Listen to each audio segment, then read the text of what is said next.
man, it's great to have you on the show today. And I just want to talk about, we just started a company called 10X Health System. And I'm getting really, really into the whole health space. I've always been interested. Somehow I've always had the ability for my body to kind of just, maybe I had a high metabolism or something, so I stayed in decent shape. But in the last, 5 or 6 years, I had to start paying more attention to it. So maybe we can talk about that today. But I just want to tell you, thank you very much for being on the show today. I know we had some scheduling problems, but I look forward to having you here. You got 1 million people following you on social platforms right now. You're a husband. I think you're a good husband. You wouldn't have told me you were a husband if you're not a good husband. And how old are your 2 daughters? So I have one, just one was newly born. She's like 6 weeks old right now. And my oldest daughter is 3 years old. Oh, and, wow. I think you have 2 daughters as well, correct? Yeah. They're 11 and 14. So 12 and 14, something like that. Well, that's awesome, man. Great to have you here today, Dan. Where are you? I'm in Kelowna, British Columbia, Canada. Yeah, I've been there. Beautiful part of the world, man. Yes, sir. Yes, sir. It's beautiful. It's reminds me of Switzerland a little bit with the mountains and the lakes. It's one of the most beautiful places in the world. Yeah. So Dan, how did you get into this transformation space?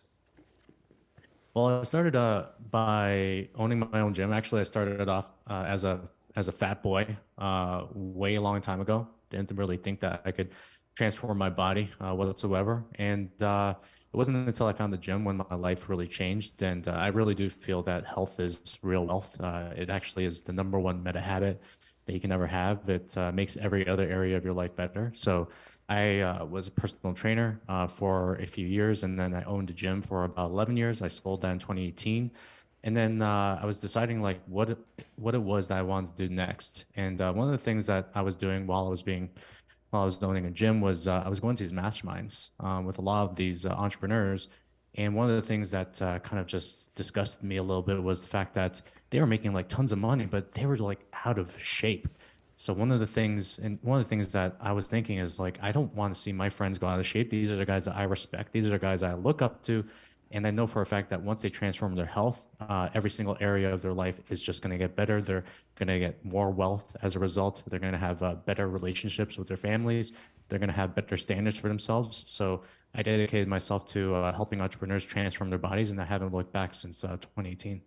Yeah. So was this, now you said you were a fat boy. What does that mean? I've never heard anybody call themselves a fat boy. I'd say former fat boy. I don't identify with the fat boy anymore. But pretty much like I actually felt like I had the worst genetics in the world. So my dad had a belly, my brothers had bellies, and I had a belly, and I actually had like man boobs. It was actually to a point where there was one time that really struck out to me when I was like playing basketball, and we had to play shirts and skins, and obviously I had to play skins because I was embarrassed about my body. And then I was just running up and down the court, and I could feel like my boobs jiggle, so to speak. And that was kind of like one of the biggest signals for me to start transforming my health. And yeah, I would say like I was a former fat boy. I didn't have any muscle. I didn't have any semblance of a body whatsoever. And then once I started getting to the gym and started working on it, I knew that things were kind of like just exponential from there. So I actually went to the gym, did everything wrong. Started lifting weights, and then lo and behold, after about like 2 weeks of doing that, I lost like a couple of inches off of my waist. So after that, I was hooked, and I never looked back. And then, so how long did it take you to start working the jiggle off? It took me a few years, to be honest, because I was doing everything freaking wrong. I was doing nothing but like bench presses. I was doing nothing but kind of like, I guess you could say, taking all the fat loss pills and searching for the shortcuts to make it all happen. It took me a couple of years, but after a couple of years and after a lot of education, I would say that I turned my boobs into pecs. Dude, that's awesome. And then was it just your personal experience of winning that caused you to want to share that with other people? Yeah, once I transformed my body, I literally transformed my entire life. Everything got better in terms of the income I was making, in terms of like getting myself out of credit card debt after I started getting myself in shape. It was I started to have better standards for myself in terms of the women that I let into my life, and just everything just became better as a result of me focusing on my health. Yeah, why do you think that your credit card, your finances, your the women that the people in your life improved when your body did?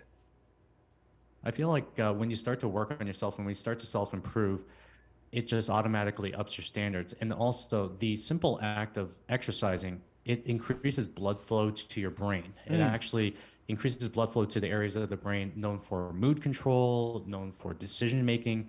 So as a result of this, I just felt more energetic. I felt like I was making better decisions. I felt like I was having a handle on my life. And I truly do feel that if you don't have a handle on your own body, which is the decisions that you make with the foods that you put into your body and also like the exercise that you do, how exactly are you going to be able to control things that are outside of your life? The number one form of self mastery is to master your body first. And how do like, because I agree with that. Like when I work out in the morning, or there was a period of time when I was doing Undercover Billionaire in Pueblo. I was getting in 2 workouts a day. I lived in this old apartment or this RV park for a while, and then this apartment, and there was a tree in both these situations, and I'd go use that tree to do pull-ups. My upper body my biceps, shoulders, back were in the best shape they've ever been in. It didn't cost me anything to do it. I'd pop into the local gym every once in a while, Matt Smith's gym, and I'd pound out there. And dude, like it was the thing that kept me from being depressed more than anything else. And then I would start getting confidence when I did that. Why do you think, I mean, other than the blood flow, is there any science behind workouts and somebody's self-esteem or confidence, or as a depression kind of handling? Well, on the psychosomatic side, I'm not exactly sure. But if we were to compile all the benefits that exercise gives you in terms of mood control, in terms of improving your mood, in terms of, let's just say, being more confident, improving your health, increasing muscle, increasing your energy, and all of the benefits that we can compile into like one little pill, that pill would be called exercise. And they've actually seen, like, even with psychologists, they've actually seen that. I'm not exactly sure what the exact numbers are. I'm pretty sure someone can call it out in its basis, but they've actually found that exercise can be just as effective as actually taking antidepressant pills in terms of like improving someone's mood. So one of the things that exercise does is it makes you a better human being in terms of how your brain works. And to get into kind of like the semi-philosophical or philosophical and like spiritual side, it's like literally the act of like making yourself better and you putting the effort into making yourself better. This improves your own standard for yourself. It improves the way that you see yourself. Because instead of like just waiting for someone to like, help you out, you're actually doing something for yourself to actually make yourself a better human being. I truly feel that when you start doing something like that, that improves your confidence automatically. And again, it's like when you put the effort into yourself, that is going to come out in every single area of your life. Yeah, so, and I'm sure there are some studies that support this, because I know when I personally feel better about how I look, I start tricking myself into like, okay, I feel better, I feel stronger, I'm more confident. So why? I think that everybody would agree with that. So why do people have such a hard time simply getting into the gym the first time? I do believe that we're living in this world of comfort right now. And I was having a conversation with one of my friends where we have to now create these artificial forms of hardship on ourselves. So before, when we had like in the industrial age, like we had to work 8 hours a day and it was like physical manual labor. Even before that, they had to tend the fields. Like everything was physical. Now we're living in a world where you could literally get your job done sitting on the couch and not doing anything. You can have like the DoorDash sent to your door without even having to like hunt for this food.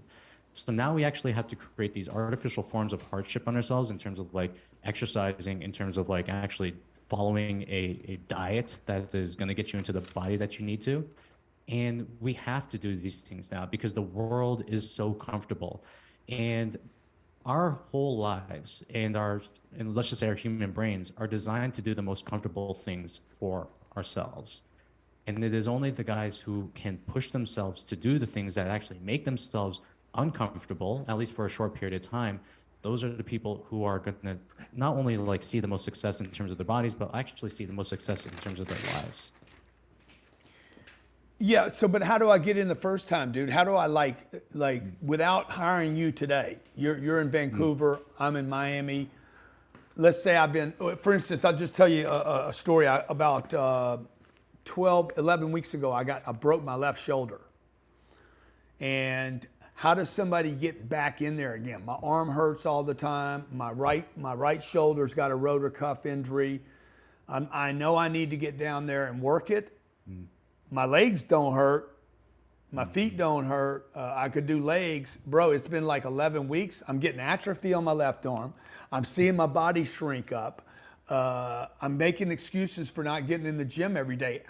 What's the trick? What's the Dan Go trick from the Van Gogh Dan Go to get me into the gym to get slim for the summer? Well, the very first thing is I would search for the actual, because you're very, let's just say, goal driven and outcome driven, right? I would search for an outcome driven goal that would actually make you excited. And it doesn't have to be something upper body related because your shoulder is, let's just say it's injured right now, but maybe it's like lower body outcome related. Like how much can you leg press? How much can you do or how many plates can you do on a leg extension? And make something like exciting for yourself. Now, this is like the context of like getting you back in the gym.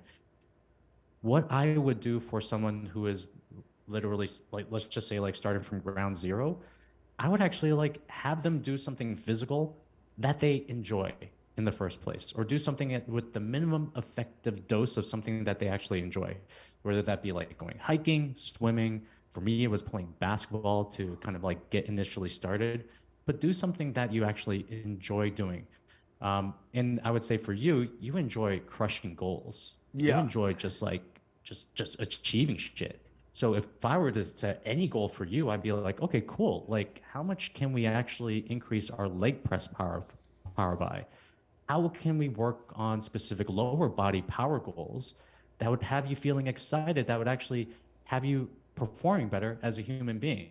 So maybe these things are going to be plyometrics. Maybe we're going to be doing things in terms of like building stronger knees or building stronger knee joints until the point where you can actually start working on your upper body.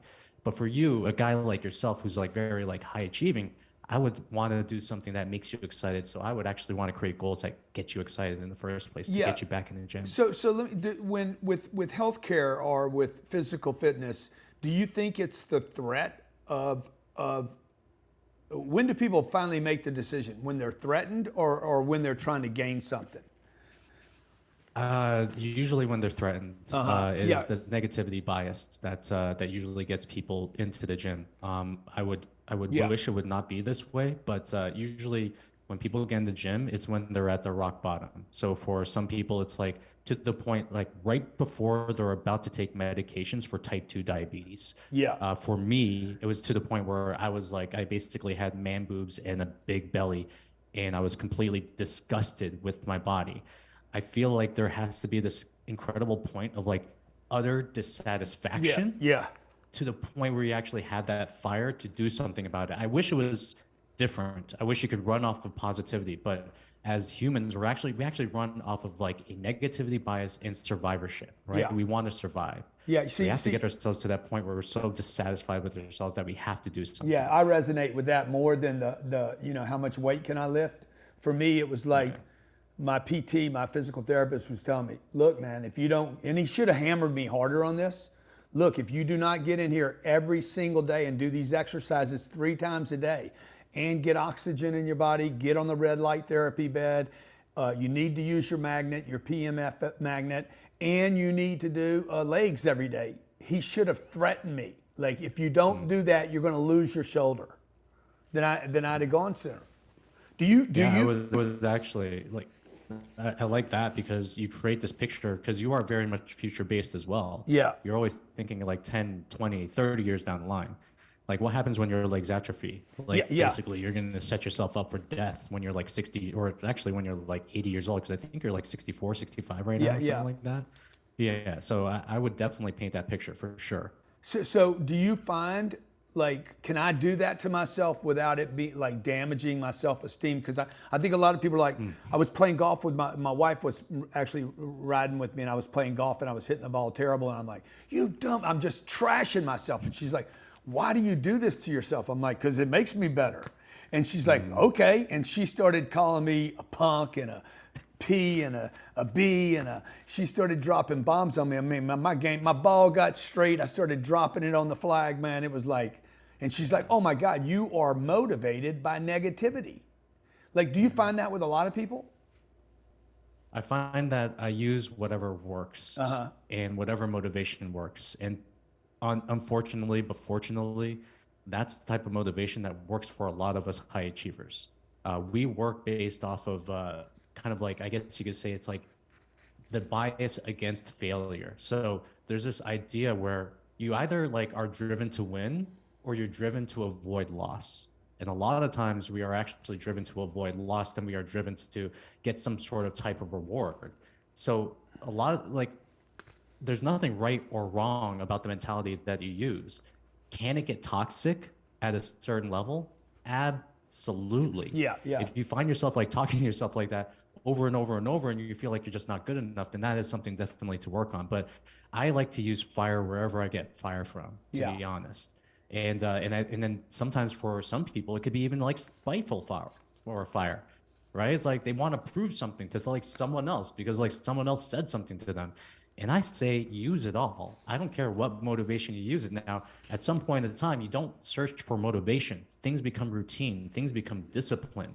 But you use the motivation to ignite the fire. And then afterwards, you would hopefully find some sort of healthier discipline around the thing that you want to do rather than always having to like beat yourself up about it. Yeah.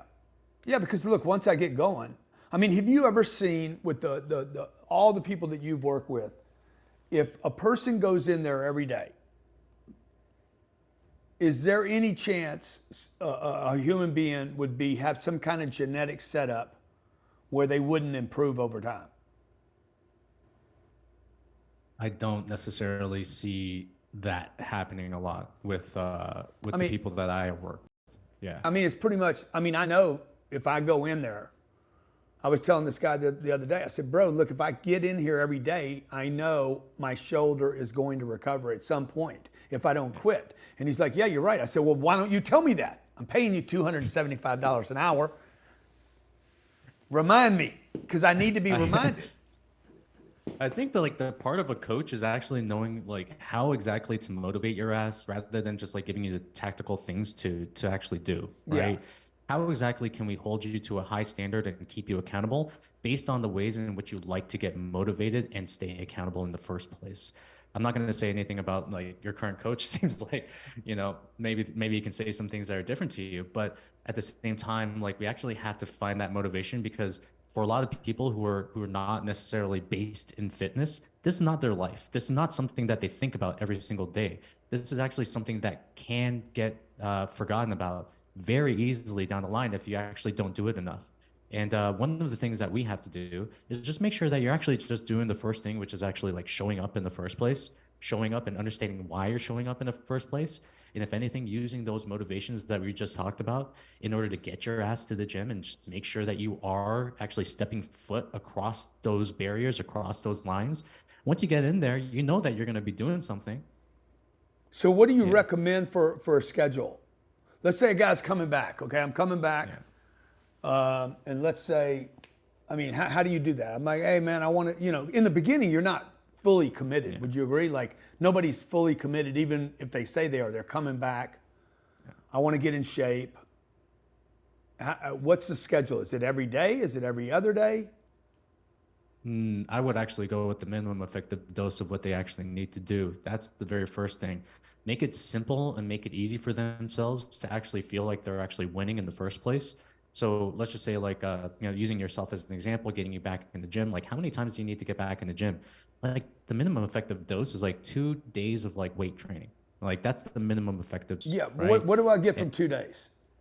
you Other get two than days in terms of like 5 days what you get off. from, well, I mean, like you get from like 2 days, like a lot of people kind of like gloss over the fact that recovery is as important as the time that you spend in the gym. It's actually even more important because you spend like, let's just say like an hour in the gym. The time that you spend in recovery is like what is actually going to be building that muscle in the first place. So there's actually something that I'm toying with, which is the idea of actually like working out, twice a week in order to like maintain the amount of muscle that I have and taking like my exercises at least like 1 to 2 sets to failure to make sure that I build, if not retain, some of my muscle. And then during that time that I'm not in the gym, I'm recovering and I'm actually taking that time to let my body rest, to let my body build muscle, and to let the muscle fibers kind of like rebuild themselves. Now, this is something that a lot of people kind of like go back and forth is like, how much recovery do you need? Actually, I say like the older that you get, the more recovery that you're going to need in order to get the results that you want inside of the gym. You're not like, I mean, I'm 43. You're like, I think you're like in your mid 60s right now. Like, it's not like we were at like when we were 18 years old or like 20 years old where we can like get injured and then go back in the gym like 2 to 3 days afterwards. Like, Yeah. it's not like that anymore. Yeah, we actually have to like prioritize recovery as much as the work that we do inside the gym. So I always say like 2 days is the bare minimum. 3 days is obviously the most optimal. But Dan, if I do 3 days, okay, this is what's going to happen for a guy like me. Yeah. If I do Mondays and Wednesdays and Fridays and take off Tuesdays, Thursdays, Saturdays, and Sundays, bro, I'm not going to even show up next week. I practice. I I wouldn't practice necessarily. not going to the gym more than I practice going to it. I'm never going to get the momentum. Well, this is where it changes because the things that we're talking about right now are just the strength training workouts that you would be doing. It doesn't mean that you're not necessarily not going to be doing something every single day. Oh, okay. I mean, the thing that you're going to be, yeah. So these are kind of like one subset of the exercise you're going to be doing. I mean, there's another subset of exercise you're going to be doing, which is like, let's just say like walking, let's just say like zone 2 cardio. And I know for a fact, like for guys like ourselves, we need to actually do something physical every single day, not just for like results, but just to make our brains work in the first place, right? So I would actually get you doing something physical every single day, but outside of what you are actually doing in the gym. Yeah. For you, that could actually look like doing like if you have a lot of meetings, doing like walking meetings and getting like 10 to 15K steps every single day, doing these walking meetings without even having to think about it. A lot of times when people like constitute the idea of exercise, they constitute the idea of effort towards the exercise themselves. What I would do differently is actually I would take the things that you're already disciplined in the first place, turn those things into exercise so you don't even think that you are actually exercising in the first place, and yet you are still getting the benefits that you're getting from exercise by actually doing the thing that we're actually asking you to do. So a lot of times people think like discipline is like, okay, like you gotta like step and you gotta like walk like 5 miles or whatever. I say like, hey, let's like actually bake that in with the meetings that you're doing, have those as walking meetings. You have like 10, 20K steps, depending on how many meetings you got to do. And then you already got exercise. You didn't even have to think about it. And you do Right. that every single day. Oh, I like that, man. And I find when I incorporate my work into the workout goes by faster. And you actually have better work as a Yeah. result of doing that. So like, let's just say walking meetings in general. And this is something that like Steve Jobs did. He actually took walks as a way to improve his creative genius. In terms of you, like when you're running these meetings, we don't like there was like a graph, and one of my friends Sahil actually posted this. There was a graph between like people who actually just sit down and have these meetings and people who actually walk and have these meetings. It found that people who actually walk have greater activity in the areas of the brain known for, actually I think it's the prefrontal cortex, which is known for decision making. So your decisions are actually going to get better as a result of having more energy, of having this blood flow stimulated in your brain by doing these walking meetings. So you're basically killing like 3 birds with 1 stone as a result of doing this. Yeah. So you would recommend then I do 7 days of workout based on what you're like. What you're really I saying would say, is because I'm not doing heavy anything, dude. I'm 65. I'm not. There's nothing heavy about what I'm going to do, dude. I might do a empty rack of legs. Is as good for me as putting weight on there. I'm not trying Do you to mind like. if do you mind if I throw something in here? Go ahead, Right hit here? me, man. Hit me. Give, Okay, so give me the Dan Go 10x Grant Cardone program. I'll give you the 10x health approach from the way I would approach it. So, number one, let's constitute the idea of like exercise or workouts. I would actually just call it activity. That's probably the way I would frame it. Now, you have two types of activity. One is going to be inside the gym. If I were to do anything inside the gym with like, let's just say you say you're not lifting heavy or anything like that, I'm like, cool. And I would actually do like very long, eccentric and negative types of movements. So you can actually like feel the muscle fibers moving. So you're not going to actually injure yourself by producing too much force in there. The thing I would also do is like I would frame the thing that you're doing like walking meetings as just activity. I would get daily activity. I would actually be out and about and just moving as much as humanly possible. That is enough for you. There's like this woman who is now still living until like 95 years old. The thing that she did was just like walk 3 miles a day. That's it. And depending on how many meetings that you have to do, depending on the things that you do with your family, I'm pretty sure that you are probably, if you change like into like walking meetings and do these activity-based meetings, you will get more than like 3 miles a day. You'll probably get like 3 to 5 miles a day, depending on like how many of these that you have to do. Well, like I could, like right now, as I'm sitting here talking to you, I'm like, okay, I spend, I'll listen to 2 hours of Twitter Spaces. Like we're on Twitter Spaces right now. I could just take my phone rather than kicking my feet up on a desk. Hey man, get on a bike. 99% of the time I'm listening. I'm not even watching. I did 2 hours with Warren Buffett this morning on a video, just watching an interview he did from his recent Berkshire meeting. I could have been walking that time.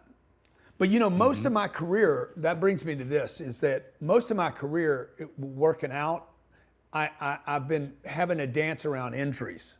Even when I was a young kid, I'd press too much weight. I never warmed up.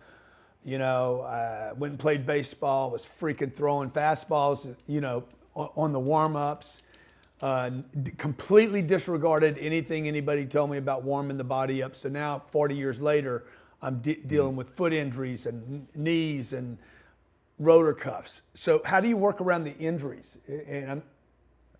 So one of the things that I like to say is, recovery matters, but also like the warm up becomes as important as the workout itself. And everyone has this kind of like, I guess you say, archaic view in terms of like how they warm up. The way in which like the old school warm up would be is like you go on this treadmill for like 15 minutes, you go like do a couple runs, and you've warmed up your body temperature, and then you can do like the workouts. I mean, that is like that's like 1980s type stuff. Like we have to consider like what is happening right now with modern society. Like even right now, you and I are sitting. You maybe have like sat for 4 hours, before this call. I've been sitting for about a couple hours because I was just on this other webinar right before we were started. Now, one of the things that we have to understand is that sitting actually causes this like atrophy of like our joints, or not atrophy, but it just makes our joints like super just tight. One of the things that we want to do is actually dynamically warm up ourselves before a workout, working on the toughest things or working on the tightest things that are affecting us in our body. So let's just say like in terms of like let's just say like I have a lower back issue, right? Or I've dealt with lower back issues. One of the things I work on before I get into like any kind of lower body movement is I do some like hip stretches. And I don't do it statically. Like there's a difference between like, in like the old school ways, like you hold the position for like 30 seconds, you hold the hamstring stretch for 30 seconds, then you come back. You don't do that anymore. Like what we actually find is that when you actually move within the stretch dynamically, one, you can actually increase flexibility, and two, you're activating the muscles that you want to activate inside of the workout. So here's my anatomy of like the perfect dynamic warm-up that actually just takes 6 minutes, and that is going to prime your body for the workout and also bulletproof your body from injuries. So the very first thing that you do, and you probably know this already, but I'm just going to give you some review. Very first thing you do is like you self-massage the areas of your body. We call it self-myofascial release. It's a very technical term, but you self-massage the areas of your body that are super tight. If you have like low back issues, then it's going to be your hips. It's going to be your glutes. If you have like knee issues, it's going to be your adductor. It's going to be your quads. It's going to be your IT band. And what we want to do is we just want to like massage the fascial tissue. If we find that there's any things that we call like trigger points, we're going to stop, we're going to stay, we're going to hold, we're going to breathe until these pains subside. After that, you do that for about like 2 minutes. Then we get into the dynamic warm up itself. It could be like 2 to 3 dynamic type of warm up stretches. For me, like the favorite ones that I have is the world's greatest stretch. If I'm doing something lower body related, it's going to be called the couch stretch. There's different variations that we can do. If it's upper body related, there's like this kind of like upper body band stretch that we do as well. And we want to make sure that we are increasing the range of motion that we have inside of our joints or inside of our body. So by the time we get into the movements that we're going to be doing in the gym, that we actually have the range of motion instead of trying to force this range of motion by lifting heavy weights. The last thing I would do is, let's just say in both of our cases, because I do consider myself to be getting a little bit on the older side right now, it's like I would do something power-based related that's actually going to allow me to increase the amount of power that I have inside the workouts, or I'm going to be activating the muscles that I intend to use. So I'll give you an example. Let's just say I'm going to be doing like a squat inside the gym. Then one of the things that I want to do right before I get into the squat is going to be, obviously I'm going to be doing squat or doing some warm-up squats before I do it, but I want to activate my glutes using glute bridges to remind my body to use these glutes when I'm actually inside of that squat itself. So I would activate the specific types of muscles that I intend to use inside the workout. So by the time I do the workout, I'm going to be mentally focusing on them, and I'm actually going to be remembering how to use them. And this is what I call like, this is actually called like the 6-minute superhuman program, or the 6-minute superhuman sequence. It takes like 6 minutes. It primes your body for the workout itself. And for me, I used to be injury prone myself. I used to have shoulder issues. I used to have like low back issues. I used to have knee issues. After I do this like 6-minute sequence, and I do this enough times, it actually just like protects my body from injury, and I don't find myself to be injured at all after doing this. But you have to focus in on that warm up. Why do so many entrepreneurs reach out to you? I mean, why do you find yourself working with so many people like me? Oh, because they don't have time to actually focus on their health, and that's actually something that they say to themselves, but it's also true. Something that I find with like entrepreneurs is the fact that they will actually trade their health for their wealth. They would trade the time that they would spend to do like any of the stuff that we just talked about for more money, more success, because they want to support their families. They want to give their families the best possible outcomes possible. So one of the things that they come to me for is to be almost like completely brainless, but also to create a lifestyle around the things that we just talked about. One of the things that we do in our own company is actually we have like this health concierge. We try to make the process of like eating almost let's just say automatic for them. So a lot of times entrepreneurs are like, oh, I have to like cook my foods and I have to do all this stuff. I'm like, no, you actually have resources. You are a person who actually has the most resources to make this stuff as automatic. So one of the things that we do is like, okay, so how can we make this nutrition automatic? Let's find you a personal chef. Let's actually find you like a meal delivery service or something like that. We want to make this automatic so you don't even have to think about it.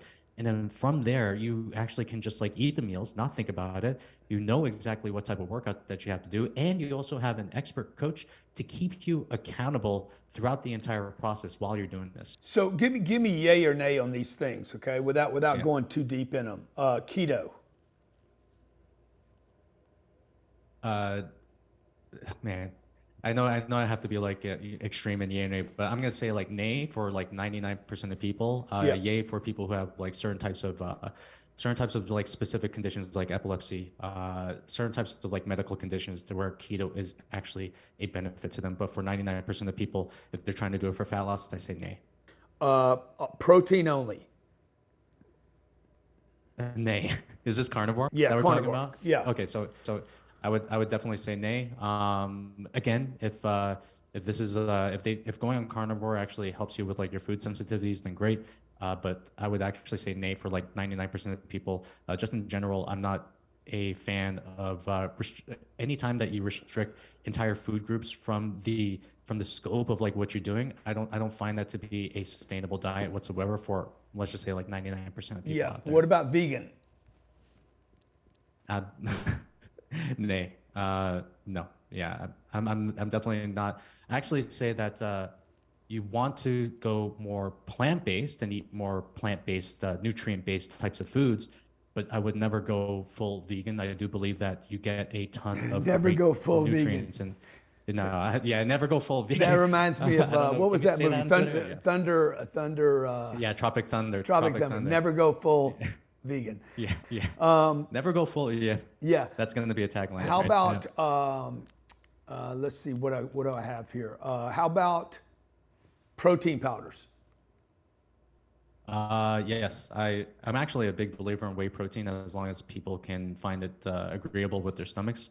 I'm a yay because a lot of times, especially with like entrepreneurs, they find that having something like a protein powder that can help them hit their protein targets, they find that it's just a convenient way of actually getting more protein into their bodies. And I say yay for sure. Test.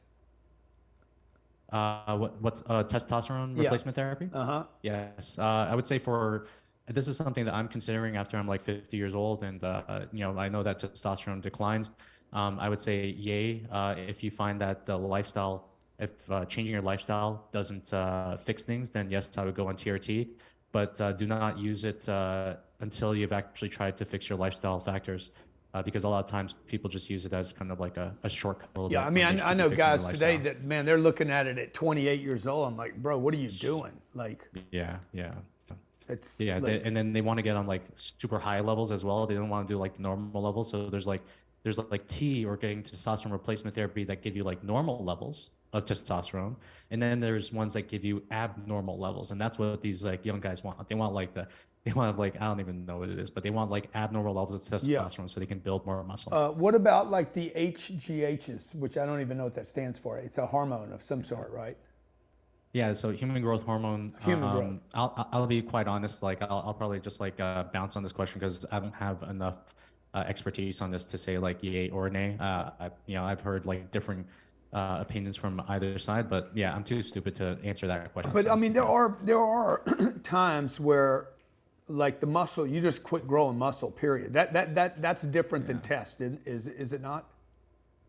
It's a little bit different. If anything, I would like probably lean towards the testosterone replacement side of things rather than the HGH side of things. But again, I'll be honest, like I don't know enough about this to actually recommend either way. Red light therapy. I'd say yay. This is actually something that more research is actually coming out on this right now. Especially if you live in areas of the world which do not have that much sunlight, that it can actually act as somewhat of a substitute a little bit. And also like in terms of like what's coming out in terms of research, in terms of like the benefits, it's starting to look like an actual effective form of therapy for a lot of things, especially recovery related. Yeah, dude, I got a red light therapy bed. I got so excited about this bed that I bought the whole company. If you get literally, a guy asked me today, he's like, how often do you use this? I said, at least once a day. When I travel, I miss the bed. I get 20 minutes in the afternoon in this red light that I swear to you that it feels like I get 3 or 4 hours of sleep on. And if you gave me $1 million, I'd be like, keep your $1 million. I want my damn bed. Don't take it away from me. What about milk? What kind of milk are we talking about right now? Almost any kind of milk. I mean, it depends. I'm not a fan of pasteurized milk. And again, I'm going to say this with like a grain of salt because I don't necessarily know enough about the depths of milk to actually give you like a qualified answer. I'm actually a fan of raw milk. I do feel like you actually get more nutrients as a result of drinking raw milk. Where do you get raw milk from? It's freaking illegal in Canada. So if I said anything in terms of like where I'm getting my raw milk, like they may actually go to the farmers and do something about it and whatever. But yeah, wait a minute. You guys didn't y'all just legalize cocaine? It's in vending machines, but I can't get raw milk. There's actually a guy who started he had like a dispensary of like cocaine and all these kind of like heroin and everything, and they shut that down pretty quickly. But yeah, they're looking to legalize this stuff, but no, like they want to legalize like cocaine and all this, but they want to kind of make raw milk illegal. Okay, yay or nay, Kevin Trudeau? Kevin Trudeau? Who's Kevin Trudeau? Are you talking about Justin Trudeau or like Kevin Trudeau? Is it Justin or Kevin Trudeau? Your prime minister. You mean our prime minister? Yeah. What's his name? No, he's Justin Trudeau. Justin Trudeau. Like Kevin Trudeau. That sounds like forgot. It sounds like some guy, but Yeah. Justin Trudeau. I'm pretty nay on him. Okay. Yeah. Not a fan. So look, where can people, check you out and find you? I think you got to be working on a book, right? One of my friends have been telling me about this. Eventually, I'm going to be working on the book, but for now, people can find me on danfounder.com. That's DANFOUNDER.com. And yeah, just want to say it's been an honor to kind of like just have this conversation with you. Yeah, man, I appreciate you. Yeah, I've been following you for a long time. And I just know that I wish I would have paid more attention to my health while I was making money. Yeah. And how many people are like me out there that just get away with it? Because I swear, No one my gets wife away used to with it. say, and the president of our company used to say, bro, you can walk past a gym. Literally, I could watch people working out, and I actually think I had some kind of health results from it. And then there was, and I just got away with it. I ate whatever I wanted. I did my metabolism's very high. I'm not stressed out, even though people would tend to think that I am. And I could literally walk past a gym and get some kind of benefits from it. And so for years I got away with it, but at some point it catches up with you and you can't do it anymore. There's a lot of people who have that idea, and then they wait for the doctor to tell them differently, and then that's when Yeah. they start to kind of like figure out their health. So there's a ton of people, ton of entrepreneurs and high achievers out there who are kind of like going or wanting to go the medical route without actually changing the lifestyle factors. I'm always a fan of doing things that actually get you away from preventable disease. And I like to say this to like a lot of like entrepreneurs and founders. It's like if you're taking medication for something that is actually lifestyle created, that is a big mistake, because then once you take that medication, I mean, depending on what medication it is, then you're gonna have to stay on it. So Yeah. I have this thing. It's like most people would rather take like 50 pills a day rather than change the lifestyle factors that actually got them into that position in the first place. I say, like, as an entrepreneur and as a founder, you're focused on principles, so why not focus on the principles? And, Yeah. and you're gonna feel so much better, and you're gonna make so much more money as a result of taking care of your health. How many of your clients do you see that are on more than 3 prescription meds? Well, most of our clients, we get them off of the meds.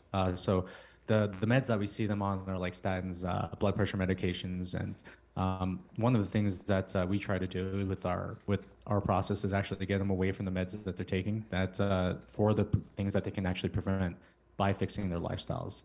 Like, how many medications do they take? I would say anywhere between like 2 to 3, but it depends on the person. Some people take none. Dan Go, #1 body transformation coach in the world. Hey man, appreciate you being on Power Players, and I appreciate you joining me on Twitter Spaces. I look forward to meeting you in person at some point. Maybe you come down here and move to Miami for 30 days and get me on a 30-day best shape of my life program. Yeah, we're gonna crush it, brother. We'll Yeah, document thanks for the whole having me thing, on. man. Appreciate you being Yes. here, man.